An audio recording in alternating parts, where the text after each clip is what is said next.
சொன்னீங்கம்மா. இப்ப இந்த மத்திய அரசாங்கம் வந்து எஸ்ஐஆர் சட்டம் ஒன்று கொண்டு வந்துருக்காங்க, என்னன்னு தெரியுமா? தெரியாது. நல்லா வாய் தொடர்ந்து சொல்லுங்க. தெரியாது. இப்ப இந்த வாக்கெடுக்க வருவாங்க, நம்மளுடைய ஓட்டுகள்லாம் ஜீரோ ஆயிடுச்சு.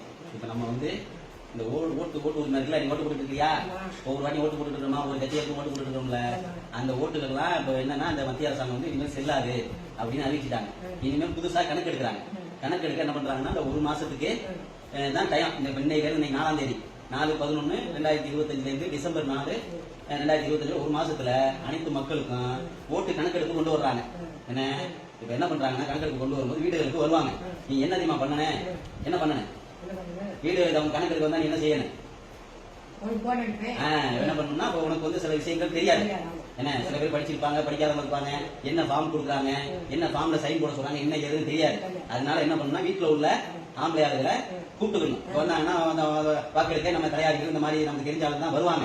வரும்போது உட்காருங்கன்னு சொல்லி ஒரு டீ போட்டு கொடுத்து உட்காருமான்னு சொல்லிட்டு அவங்க வேலையை எடுக்கக்கூடாது. டக்குன்னு வந்தோட ஒரு போன் அடிக்கிறமா, எங்க மகனுக்கு அடிக்கிறமா, என் வீட்டுக்காரருக்கு அடிக்கிறமா, என் தம்பிக்கு அடிக்கிறமா, என்ன என் பிள்ளைக்கு அடிக்கிறமான்னு சொல்லி நீ என்ன பண்ணணும், உடனே போன் எடுத்து நான் கடையில தான் இருப்பேன். இப்ப நான் இருப்பேன், சம்சூர் இருப்பான், பசீர் இருப்பான். இப்ப நம்ம குடும்பத்துல சொல்றேன். அப்ப நீ என்ன பண்ணா, டக்குன்னு ஒரு போன் அடிச்சு நம்ம கணக்கு வந்துருக்காங்க முடியாமான்னு சொன்னா டக்குன்னு முடியாதுவேன். புரியுதா? நமக்கு தெரிஞ்சா பிரச்சனை இல்லை, நமக்கு அந்த விவரங்கள் தெரியாது. இப்ப ஒன்ன மாதிரியே நம்ம ஊர்ல கோபால பண்ணிட்டு நிறைய மக்கள் வந்து இருந்துட்டு இருக்காங்க. என்னன்னே தெரியல, சட்டம்னா என்னன்னே தெரியல, தேசிய சட்டம் வந்து என்ன ஏதுன்னே தெரியாம இருக்காங்க. இப்ப இந்த இதை வந்து நம்ம சரி பண்ணி கொடுக்கலன்னு வச்சுக்க, நம்ம இந்த நாட்டு பிரஜையை வேண்டுவாங்க, இந்த நாடே கிடையாதுன்னுவாங்க. அதனால இதை வந்து நம்ம வந்து பயன்படுத்திக்கணும். சட்டங்கள் போக்குவரத்து எவ்வளவு போடுறாங்க, இப்ப ஆட்சிகள் மாற்றங்கள் வரும் போகும், அதெல்லாம் நமக்கு தேவையில்லை. ஆனா நம்ம மீது உள்ள அந்த சட்டத்தை மக்களுக்கு தெளிவுபடுத்த வேண்டிய கட்டாயத்துல, விழிப்புணர்வு கொடுக்க வேண்டிய கட்டாயத்துல நம்மள மாதிரி ஒரு பொதுவா யோசிக்கிறார்கள் எல்லாம் கத்திக்கிட்டு பேசிக்கிட்டு தான் இருக்கிறோம். அதனால இப்ப நம்ம குடும்பத்துல இருந்து ஆரம்பிச்சிருவோம். என்ன அதனால என்ன பண்ணா, உடனே போன் அடிச்சு டக்குன்னு வந்துருவேன். வந்துட்டு என்ன டீடைல்ஸ் போக்குவரத்து என்ன இருக்கு நம்ம அவங்க கேள்வி கேட்கலாம். தப்பு இல்லை.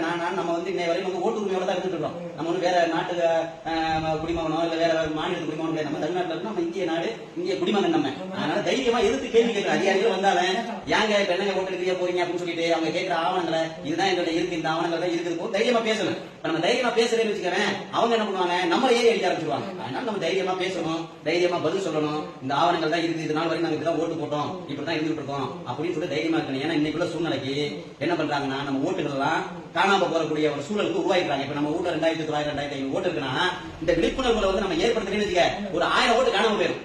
நம்ம ஊர்லயே 1000 ஓட்டு காணாம போனா, அப்ப புதுக்கோட்டை மாவட்டத்துல எத்தனை 1000 ஓட்டு காணாம போயிடும்? எவ்வளவு டாக்குமெண்ட் வச்சிருக்காங்க யாருக்கு தெரியாது. அதனால நீ நம்ம குடும்பத்திலே இருந்து வருவோம், நீ என்ன பண்றன்னா உடனே எனக்கு போன் அடிச்சிருக்க. போன் அடிச்சுன்னு சொன்னா நான் வந்துருவேன். மக்களே, இது போல நீங்க ஒவ்வொரு வீட்லயும் பெண்கள் இந்த மாதிரி சொல்லி வைங்க. இந்த எஸ்ஐஆர் கணக்கெடுப்பு வரும்போது, ஓட்டு கணக்கெடுப்பு வரும்போது வந்து சாதாரணமா நினைச்சிடாதீங்க. நம்மளுடைய குடி உரிமையை நிலநாட்ட வேண்டிய கட்டாயத்தில் இருக்கிறோம். தயவு செஞ்சு அலட்சியமா இருக்காதீங்க. மக்கள் அனைவருக்கும் என்ன ஏதுன்னு தெரியல. வீட்டுல உள்ள பெண்களுக்கு குறிப்பா என்ன ஏதுன்னு தெரியல. ஏன்னா பெண்கள் தான் வீட்டுல இருக்க போறாங்க. நம்ம ஆண்கள் எல்லாம் வந்து கடை கண்ணி வெளிநாட்டுல இருப்போம், வெளியே ஊர்ல கடை வச்சுட்டு இருப்போம். அதனால தயவு செஞ்சு என்ன சொல்றேன்னா, இந்த ஒரு மாசம் தான் நமக்கு கால அவகாசம். இந்த ஒரு மாசத்துல எவ்வளவு நம்ம விழிப்புணர்வா இருக்கணுமோ அவ்வளவு விழிப்புணர்வோட இருந்தோம்னா நம்ம வீட்டையும், நம்ம நாட்டையும், நம்ம ஓட்டையும், நம்ம குடியுரிமையும் காப்பாத்திக்கலாங்கிறது இதுல ரொம்ப நான் வந்து அறிவிச்சுக்கிறேன். உங்க வீட்டுல உள்ள பெண்களுக்கு, கடையில் உள்ள ஆண்கள் என்ன பண்ணீங்கன்னா, வீட்டுல உள்ள பெண்களுக்கு இது மாதிரி சொல்லி புரிய வச்சு வந்தாங்கன்னா, பக்கத்து ஊரா இருந்தாலும் நம்ம மீன்ஸ்ல இருப்போம், வேற வேற ஊர்ல இருப்போம், டக்குன்னு அதை என்ன பண்றீங்கன்னா, டக்குன்னு ஒரு போனை போட்டு பேசி அதுக்கான விழிப்புணர்வுல உங்க வீட்டு பெண்களுக்கு முதல்ல அறிவிச்சிருங்க. எந்த ஊரா இருந்தாலும் சரி முதல்ல அறிவிச்சிட்டீங்கன்னா கொஞ்சம் நம்ம விழிப்புணர்வோட இருந்தோம்னா நம்ம ஓட்டுகளை பாதுகாத்துக்கலாம் அப்படிங்கிறது என்னுடைய கருத்து. இந்த செய்தியை எல்லாருக்கும் பரப்புங்க, தைரியமா வந்து ஃபேஸ் பண்ணுங்க. ஏன்னா இன்னைக்குள்ள சூழல்ல அந்த பீகார்ல பாத்தீங்கன்னா எத்தனையோ லட்சம், 65 லட்சம் ஓட்டுகளை வந்து மறைச்சிட்டாங்க. 65 லட்சம் ஓட்டுகளை வந்து தூக்கிட்டாங்க. இஸ்லாமிய ஓட்டு, தலித்துகள் ஓட்டை வந்து தூக்கிட்டாங்க. அப்படி ஒரு நிலைமைக்கு நம்ம ஆளாயிட்டோம்னா இந்த நாட்டுடைய பிரஜையே இல்லைன்னு சொல்லிடுவாங்க.